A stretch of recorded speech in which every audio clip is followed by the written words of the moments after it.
నమస్తే Chandana, welcome to great Andhra big story. చంద్రబాబుని supreme court మందలించింది, ఇది వార్త. కానీ ఇది ఈనాడులో వెబ్సైట్లో మచ్చుకైనా లేదు. సొంత మనిషిని ఎవరైనా మందలిస్తే రాయలేని పరిస్థితి. రాగద్వేషాలకి అతీతంగా పని చేయలేని పాత్రికేయం అది. సరే, ఎవరి పంథా వారిది.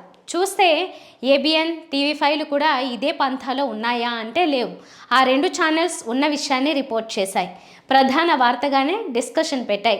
టీవీ5 అధినేత బిఆర్ నాయుడు తిరుమల తిరుపతి దేవస్థానం చైర్మన్గా పదవిని ఆశిస్తున్నా కూడా చంద్రబాబు పరువు తీసే ఈ వార్తను చెప్పడం కాస్త ఆశ్చర్యమే.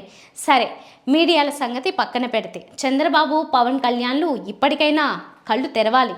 ఉప ముఖ్యమంత్రి పవన్ కళ్యాణ్ అయితే ఏకంగా అయోధ్య రామజన్మభూమి ఓపెనింగ్ నాడే 1,00,000 తిరుపతి లడ్డూలను పంపారని, వాటిలో పంది కొవ్వు, గోమాంస కొవ్వు, ఫిష్ ఆయిల్ ఉన్నాయని మీడియా ముఖంగా చెప్పేశాడు.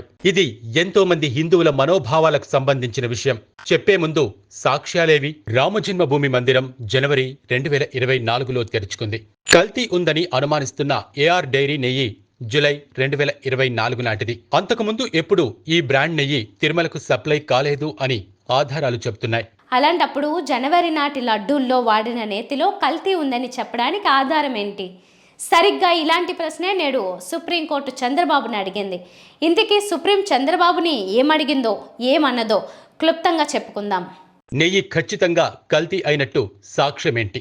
ఆ నేతిని లడ్డూలో వాడారన్న దానికి సాక్ష్యమేంటి? నెయ్యి కల్తీపై అనుమానం వ్యక్తం చేసిన ఒక రిపోర్ట్ మీదే ఆధారపడ్డారా? సెకండ్ ఒపీనియన్ ఎందుకు తీసుకోలేదు? లడ్డూలని కూడా కల్తీ పరీక్ష కోసం ల్యాబ్కి పంపారా? జూలైలో రిపోర్ట్ వస్తే సెప్టెంబర్లో చెప్పారెందుకు? ఖచ్చితంగా నెయ్యిలో కల్తీ జరిగిందని చెబుతూ మళ్లీ నిజానిజాలు తేల్చడానికని చెప్పి సిట్ ఎందుకు వేశారు? అంటే మీరు చెప్తున్నది తప్ప? రాజకీయాల్లోకి దేవుడిని ఎందుకు లాగారు? సమగ్రమైన ఆధారాలు లేకుండా మీడియా ప్రకటన ఎందుకు చేశారు? ఎన్డీడీబీ ల్యాబ్ రిపోర్ట్ మాత్రమే ఎందుకు పరిగణలోకి తీసుకున్నారు? మైసూర్ లేదా గజియాబాద్ ల్యాబుల నుండి సెకండ్ ఒపీనియన్ ఎందుకు తీసుకోలేదు? కల్తీ ఉన్న నెయ్యిని రిజెక్ట్ చేశామని చెప్పాక ఇక కల్తీ జరిగిందన్న దానికి రుజువేంటి? ఈ ప్రశ్నలకి నీళ్లు నమలడం తప్ప సమాధానాలు చెప్పలేని పరిస్థితి. ఏం చెప్పినా అతికినట్టు ఉండదు. దీనిపై సమగ్ర విచారణ అక్టోబర్ 3కి వాయిదా వేసింది కోర్టు. అంటే కథ ఇంకా అయిపోలేదు. ఇంకేం విషయాలు బయటకు వస్తాయో, ఈలోపు తమని తాము కాపాడుకోవడానికి సాక్ష్యాలు ఏమైనా తీసుకొస్తారో తెలియదు. ఈ ప్రశ్నల్లో చాలా మటుకు ప్రశ్నలు మీడియా, సోషల్ మీడియా వేదికగా జర్నలిస్టులు, ప్రజలు, విశ్లేషకులు అడుగుతున్నవే. కానీ సుప్రీంకోర్టు ఆ ప్రశ్నల్ని సంధించడం వల్ల వీటికి విలువొచ్చింది. అందుకే శంఖంలో పోస్తేనే తీర్థం అంటారు. తాను పేల్చాల్సిన బాంబేదో పేల్చేసి చంద్రబాబు తప్పుకున్నారు. ఆ విస్ఫోటనం తాలూకు వేడి చల్లారకుండా చూడమని ఉప ముఖ్యమంత్రి పవన్ కి అప్పచెప్పారు. ఆయనేమో సనాతన ధర్మ పరిరక్షకుడిని అంటూ దీక్ష పట్టి గెటప్ మార్చారు. నేటి సుప్రీం ప్రశ్నల అనంతరం సోషల్ మీడియాలో పవన్ కళ్యాణ్ పై ట్రోలింగ్స్ మొదలయ్యాయి. ఒకతను సుబ్రహ్మణ్య స్వామికి ట్యాగ్ చేస్తూ పవన్ అయోధ్యకు పంపిన తిరుమల లడ్డూలో యానిమల్ ఫ్యాట్స్ ఉన్నాయని నొక్కి వక్కాణించిన వీడియో బయట పెట్టి ఇతని మీద కూడా సుప్రీంలో ఒక కేసు పెట్టండి అని అడిగాడు. నిజమే మరి, ఆధారం లేకుండా అంత పెద్ద అభియోగం వేస్తే ఆ దెబ్బ తగిలింది వైకాపాకి కాదు, ప్రపంచవ్యాప్తంగా ఉన్న హిందువులకి. తుపాకీ పేలిస్తే గురిపెట్టిన చోట తప్ప తమతో సహా మిగతా అంతా పేలిపోయినట్టు అయింది. ఎందరో హిందువులు డిస్టర్బ్ అయ్యారు. తాము నిజంగానే జంతుకోవు తిన్నామేమోనని శ్రీ వైష్ణవులు, శాకాహారులు మాత్రమే కాదు, ప్రసాదాన్ని పవిత్రంగా భావించే 50 మంది హిందువులు బాధతో నలిగిపోయారు. రమణ దీక్షితులైతే కంటతడి పెట్టారు. ఆ భావోద్వేగం అలాంటిది. ముఖ్యమంత్రి హోదాకు, ఆయన మాటకు విలువనిచ్చే సమాజం అలాగే రియాక్ట్ అవుతుంది. సాక్ష్యం లేకుండా కేవలం రాజకీయ అస్త్రంగా లడ్డూ ప్రసాదంపై ఇంతటి అభియోగం మోపుతారని ఎవరూ అనుకోరు. అంతటి సమర్థుడే చంద్రబాబు అని అనుకునే వాళ్ళు కూడా సర్వం ఓడి మూలన కూర్చున్న వైకాపాపై ఇప్పుడు నింద వేయటం రాజకీయంగా ఎటువంటి లబ్ధి చేకూర్చదని నమ్మేవాళ్లే ఎక్కువ. అందుకే బాబు మాటల్ని అధిక శాతం ప్రజలు మొదట పూర్తిగా నమ్మారు. వైకాపా అభిమానులు కూడా నిజంగా వైకాపా కాలంలో ఆ తప్పు జరిగి ఉంటే ఆ పని చేసిన వాళ్ళు నాశనం అయిపోవాలని మనస్ఫూర్తిగా కోరుకున్నారు.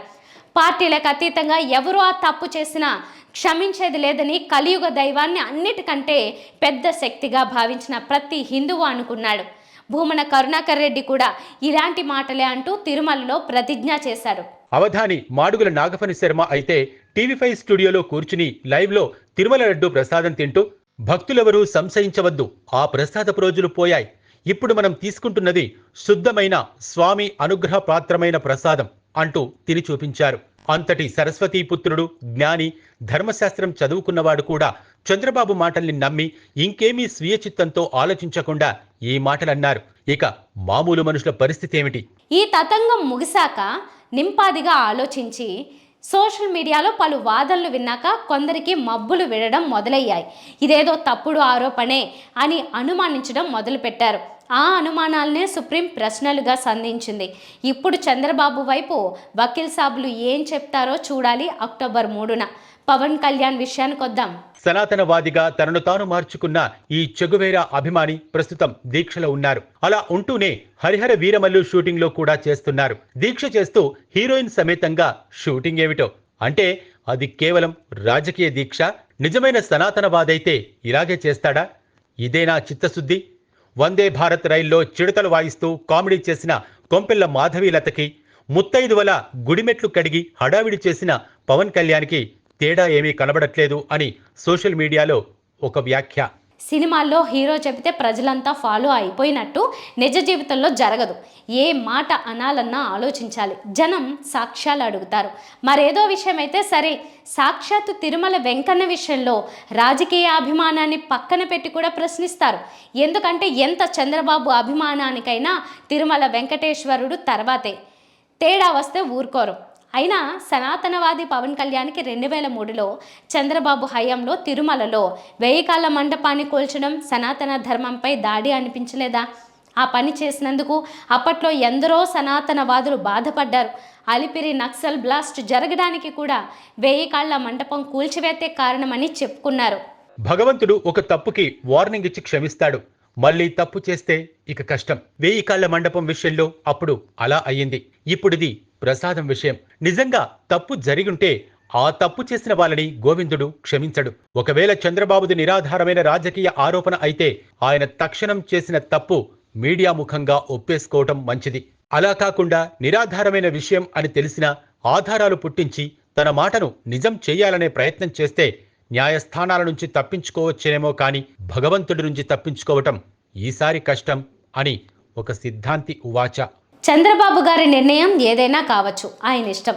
కొందరు ప్రజలు ఇప్పటికైనా ఏకపక్ష ధోరణితో కాకుండా భిన్న కోణాల్లో ఈ విషయాన్ని పరిశీలించి సుప్రీం అడిగిన ప్రశ్నలకు సమాధానాలు చంద్రబాబు ఏం చెప్తారో చూడాలి. వెంకటాద్రి సమస్థానం బ్రహ్మాండే నాస్తి కించన వెంకటేశ సమోదేవో న భూతో న భవిష్యతి. ఇది వాళ్ళ బిగ్ స్టోరీ. మరిన్ని టాపిక్స్తో కలుద్దాం. నమస్తే.